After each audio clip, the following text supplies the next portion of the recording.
Welcome to a special presentation of Sellout Crowd, Conversations with Coach. I'm Bob Stoops, and I'm taking time to talk with friends and colleagues in the sports world to get caught up and share some stories. My guest right now is Chris Petersen, my nemesis way back from the Fiesta Bowl in 2007. Great guy, great friend. Little bit about Chris. Started off as the offensive coordinator. Well, back in the day, position coach. I know at UC Davis and a few other places, but then offensive coordinator at Boise State from 2001 to 2005. Head coach at Boise from 2006 to 2013. Led them to a playoff appearance in 2016. And then the Washington head coach from 2014 to 2019. First two-time Paul Bear Bryant Coach of the Year, also Bobby Dodd Coach of the Year, and retired young as I did in December of 2019. So appreciate you joining us, Chris. How you doing today? Doing great, Bob. Thanks for having me on. Yeah, you bet, buddy. Now let's rehash real fast that Fiesta Bowl. That just pains me, but people could go to our story on Fox where we rehashed and watched the whole game. And I like the story about the last play, or was it the Hail Mary that your backup quarterback is the one who suggested it to you on the sideline. Well, it was two of our backup quarterbacks, and really it wasn't really even a 2-point play, the old Statue of Liberty. It was a red zone play. Okay. But it was hash specific. And we could never get on the left hash. We kept thinking, yep, next play, when we were in the red zone, but it just never happened. And so, it's funny, when we tied the game up at the very end, I was thinking about going for two right then and there because you guys and Adrian Petersen were just getting warmed up. But I chickened out. I actually thought about it, and there was so much pandemonium on our sideline that I'm like, oh, we couldn't get the offense out. We're going to get a penalty anyway, so let's just kick it. But I thought, if we get another chance, there's no way we're going to prolong this. We're going for two and ending it one way or another. So, but I do give our backup quarterbacks a lot of credit for those guys were on it. We pay attention to our quarterbacks, Not only the guy on the field, but those guys have such a tight relationship that if they like something or don't like something, we learned long ago, even as coaches, if we like it, we're not doing it if they don't like it. Right. No, you're great coach. But let's go back to your early years as a quarterback at UC Davis back in 85, 86. Is that right? Yeah, that's right. Who were some of your biggest influences, whether a young player playing or you're young in your coaching career? We've all been influenced by people. Who are some of your biggest influences? Well, I played for, I say, two Hall of Fame football coaches. One is Jim Soker, who has since passed away. He is in the College Football Hall of Fame. Mm-hmm. Another one was our defensive coordinator, who then took over when Coach Soker stepped down, Bob Foster. He should be in the Hall of Fame. These guys were so ahead of their time in terms of how they taught the game, how they treated the players, the balance and quality of their life that then trickled down to what this thing's really all about, the game of football and sports. And I didn't obviously know it at the time. I knew they were completely different. They were way different than any of the coaches that I had been around. And my dad was a longtime coach. He coached at a junior college for forever, for as long as I can ever remember. And so the one thing I knew I was not going to do in life was be a football coach. Watching the things that my dad went through, I'm like, I'm not doing that. I'm not letting 18-year-olds control my life and my happiness. But then when I got with these two coaches at UC Davis, it was game changing for me. They really changed my life and so many of our teammates' lives, and made it more than just winning and losing games. And we won a ton at Davis now, but it just felt like it was more than that. So certainly those two guys got me into coaching. That I really wouldn't have been a coach probably had it not been for them.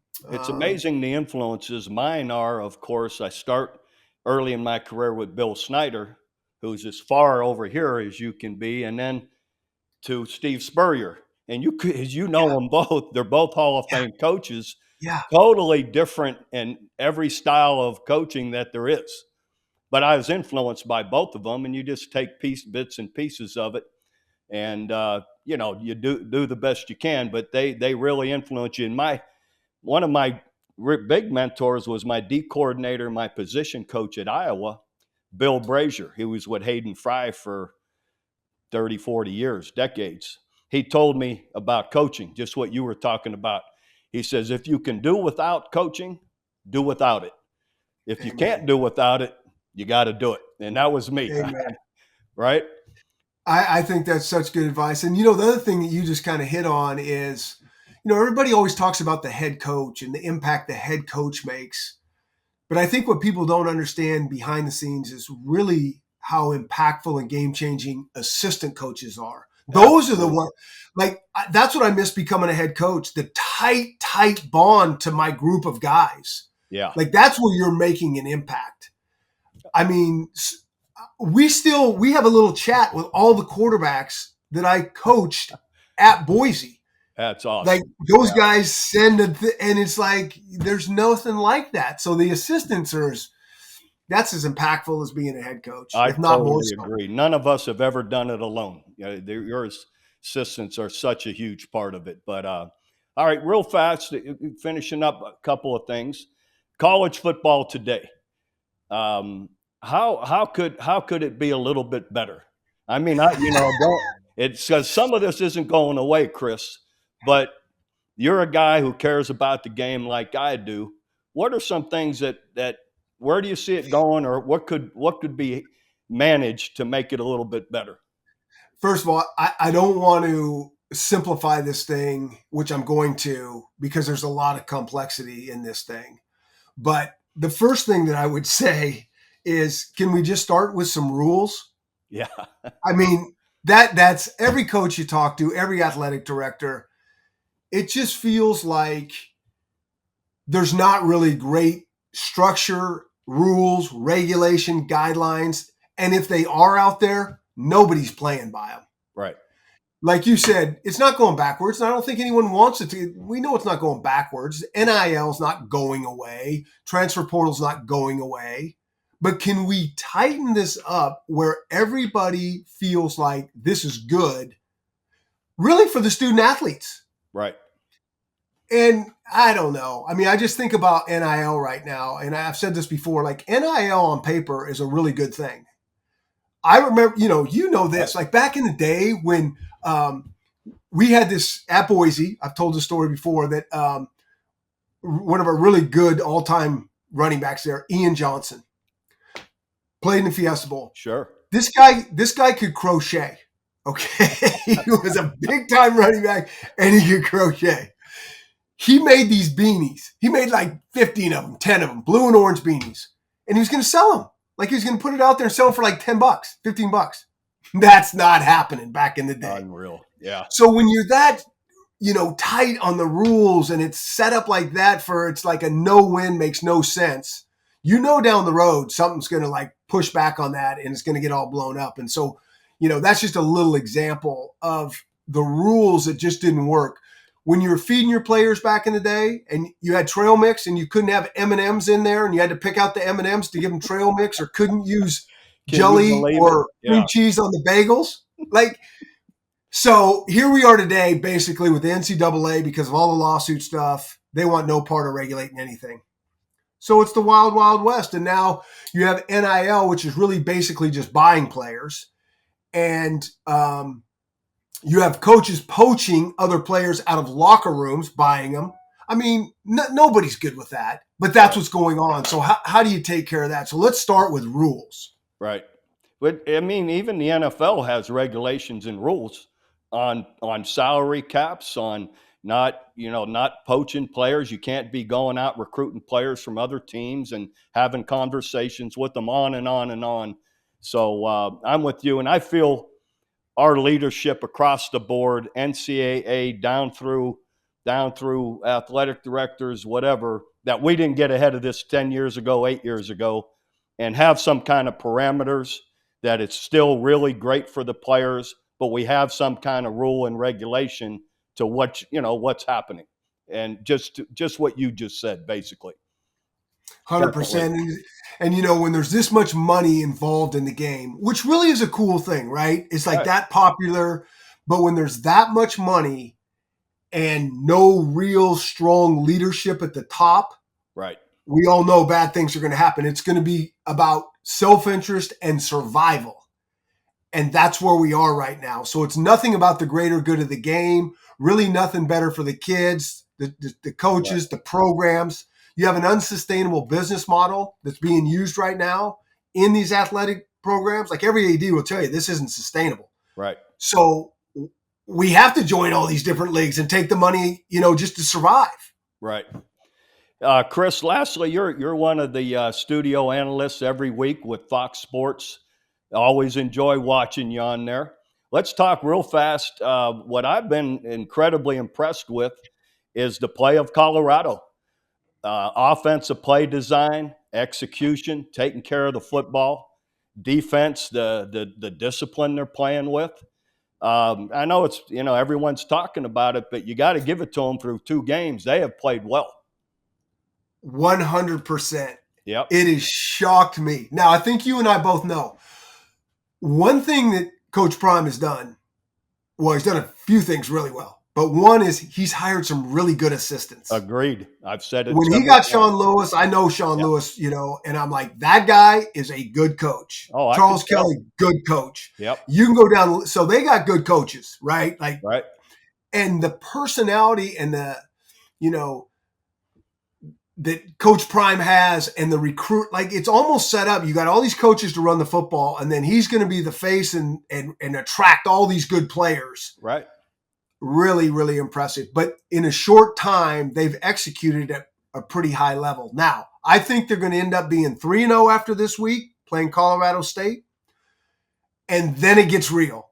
Yep. I can't wait for the next, because then they're going to go into Autzen Stadium in Eugene, Oregon. And I've been there many times. That is a tough place. Yeah. And then they're going to come back home and play USC, who's one of the better teams in college football. Right. So I think we're going to get a much better picture of what's going to happen to that program in the next few weeks. But like you, we recognize good coaching. When you don't turn the football over, you have very few penalties.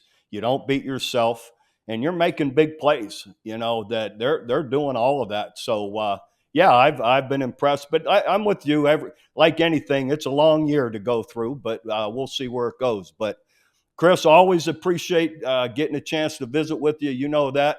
We keep up with each other, and glad you're doing well. Now, tell me about your early retirement real fast. I retired early. How was it that you came upon that decision and wanted to step away at a younger age like I did? Well, I think that would be an interesting conversation between you and I'd love to have that sometime, what your reasoning was and mine was, because basically mine was I was really unhappy. And couldn't understand why. I had this dream job, wonderful kids. We were winning enough, but it was like, what is wrong with me? Why am I not appreciating this? And why is this actually feeling painful to me to go through this process? Wow. And I really just couldn't make sense of it. And I had this happen to me a little bit at the end of my run at Boise, and then it came back at the end of my time at Washington.